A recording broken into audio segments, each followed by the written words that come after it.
बस की ओपनिंग हुई है।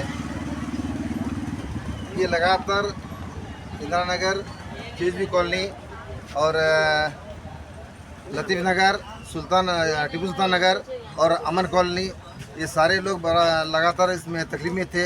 और यहाँ के लोग, यहाँ के जो लीडरान हैं, ये सारे लोग कोशिश करके जनाब करवे के अध्यक्ष MC मुल्ला साहब के पास गए और उनसे मुलाकात करके ये बस के लिए उनकी से दरख्वास्त की और डिपार्टमेंट से भी दरख्वास्त की। उसके बाद में MC मुल्ला साहब की कोशिश के साथ साथ ये जो काम की कार्रवाई जो अंजाम दी गई है, इससे सारे लोग हैं हमें खुश हैं।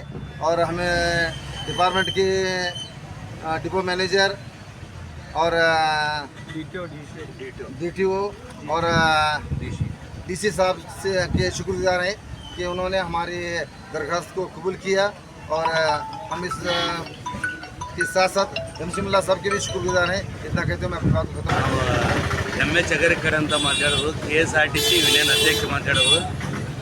ಈ ವಾಯಾ ಜುಮ್ಮಾ KHB ಕಾಲನಿ ಬಸ್ಸನ್ನು ನಮ್ಮ ಸಾಕಷ್ಟು ನಾವು ಹೋರಾಟಗಳು ಮಾಡಿದ್ವಿ. ಏನು ಮಾಡಿದ್ರು ಅದಕ್ಕೆ ಮಾಡೋದು ಸಾಧ್ಯ ಆಗ್ಲಾರ್ದ ನಮ್ಮ MC ಮುಲ್ಲಾ ಅವರು ಅದಕ್ಕೆ ಮುಂದಾಳತ್ವ ವಹಿಸಬಾರ್ದು ಆ ಬಸ್ಸನ್ನು ಇವತ್ತು ನಾವು ಕಾಣಬೇಕಾಗಿದೆ ಇಲ್ಲಿ KHB ಕಾಲನಿಗೆ. ಈಗಾಗಲೇ ಇದಕ್ಕೆ ಸಾಕಷ್ಟು ನಮ್ಮ ರಿಟೈರ್ಮೆಂಟ್ ಆದ ನಮ್ಮ ಮುಲ್ಲಾ ಅವರು DTO ಇದ್ದರು. 95 ಬಸ್ಗಳು ಓಡಾಡ್ತಿದ್ವು ಮೊದಲ, ಈಗ 40ಕ್ಕೆ ಬಂದು ನಿಂತಾವೆ. ಈ 41 ಬಂದಾಗ 41ನೇದು ನಮ್ಮ MC ಮುಲ್ಲಾ ಅವರ ಹೆಸರಲ್ಲೇ ಬಂದಂಗೆ ಆಗ್ತೈತಿದ್ದು.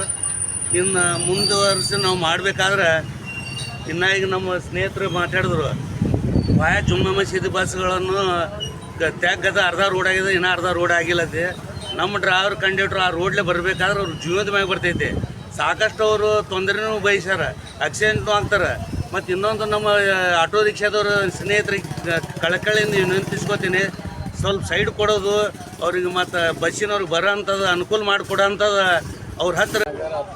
ಬಡಾವಣೆಯ ಎಲ್ಲ ಹಿರಿಯರೇ ಮತ್ತು KSRTC ಡಿಪಾರ್ಟ್ಮೆಂಟಿನ ಸಿಬ್ಬಂದಿ ಬಂಧುಗಳೇ, ಯುವಕ ಮಿತ್ರರೇ, ಈಗಾಗಲೇ ಇವತ್ತು ಭಾಳ ಸಂತೋಷ ಸಂಗತಿ ಏನಂದರೆ, ಭಾಳ ವರ್ಷದಿಂದ ಈ ಬಡಾವಣೆಗಳಿಗೆ ವಿಶೇಷವಾಗಿ KHB ಕಾಲನಿ ಇಂದಿರಾನಗರಿಗೆ ಬರುವಂಥ ಬಸ್ ಭಾಳ ವರ್ಷಕ್ಕೆ ಬಂದಾಗಿದೆ. ಅದಕ್ಕಾಗಿ ಇಲ್ಲಿಯ ಹಿರಿಯರು ಮತ್ತು ಜನಪ್ರತಿನಿಧಿಗಳು, ಮೆಂಬರ್ಗಳು ಎಲ್ಲರೂ ಕೂಡ ಪ್ರಯತ್ನ ಮಾಡಬೇಕು. ಸಹಿತ ಸಂಬಂಧಪಟ್ಟ ಅಧಿಕಾರಿಗಳು ಭಾಳ ನಿರ್ಲಕ್ಷ್ಯ ಮಾಡ್ತಾಯಿದ್ರು. ಅದಕ್ಕಾಗಿ ಇಲ್ಲಿ ಹಿರಿಯರು ಕೂಡ ಹಲವಾರು ಸಲ ನನಗೆ ಒಂದು ಭೇಟಿಯಾಗಿ ಹೇಳಿದ್ರಿಂದ ನಾವು ಕೂಡ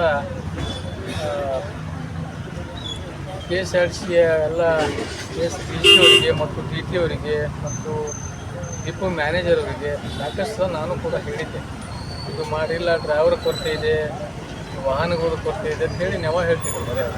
ಅದಕ್ಕಾಗಿ ಮೊನ್ನೆ ನಡುವೆ ನಾನು ಕೂಡ ಅವರಿಗೆ ನಿಮ್ಮ ಒಂದು ಉಗ್ರವಾದಂಥ ಹೋರಾಟ ನಿಮ್ಮ ಡಿಪಾರ್ಟ್ಮೆಂಟ್ ಮೇಲೆ, ಅಧಿಕಾರಿಗಳ ಮೇಲೆ ಮಾಡಬೇಕಾಗುತ್ತೆ ಅಂತ ಹೇಳಿ ಎಚ್ಚರಿಕೆ ಕೊಟ್ಟಾಗ ಮೊನ್ನೆ ಅವರು ಇಲ್ಲ, ನಾವು ತಕ್ಷಣದಿಂದ ಒಂದು 15 ದಿನ ಸಮಯ ಕೊಟ್ಟು DT ಅವರು ಹೇಳಿದ್ರು, ಅಲ್ಲಿ ನಮ್ಮ ವಿಶೇಷ ಇದಕ್ಕೆ ಒಂದು ಡಿಪೋ ಮ್ಯಾನೇಜರ್ ಕರೆಸಿ ಪ್ರತ್ಯೇಕ ಸಭೆ ಮಾಡಿ ಇದು ಯಾವ ರೀತಿ ಲಿಂಕ್ ಮತ್ತೊಂದು ಮಾಡಬೇಕು, ಯಾವುದು ಒಂದು ರೂಟ್ ಯಾವ ರೀತಿ ಹಾಕೋಬೇಕಂತೇಳಿ, ಈ ಒಂದು ಬಡಾವಣೆಗೆ ಒಂದು ಬಸ್ ಯಾವ ರೀತಿ ಮಾಡಬೇಕಂತೇಳಿ DT ಅವರು ಮತ್ತು DC ಅವರು ಸಂಬಂಧಪಟ್ಟ ಡಿಪೋ ಮ್ಯಾನೇಜರ್ ಕರೆಸಿ ಒಂದು ಸಭೆ ಮಾಡಿ, ಇದು ಇವತ್ತು ನಮಗೆ ಕೊಟ್ಟಂಥ ಮಾತಿಗೆ ಏನದ ಒಂದು 15 ದಿವಸ ತಾವು ನಮಗೆ ಅವಕಾಶ ಕೊಟ್ಟರೆ ನಾವು ತಕ್ಷಣ ಬೆಳಗ್ಗೆ ಇದು ಒಂದು ಬಸ್ ಪ್ರಾರಂಭ ಮಾಡ್ಬೇಕು ಹೇಳಿದ್ರಿಂದ ಇವತ್ತು ಆ ಬಸ್ ಪ್ರಾರಂಭ ಆಗಿದೆ.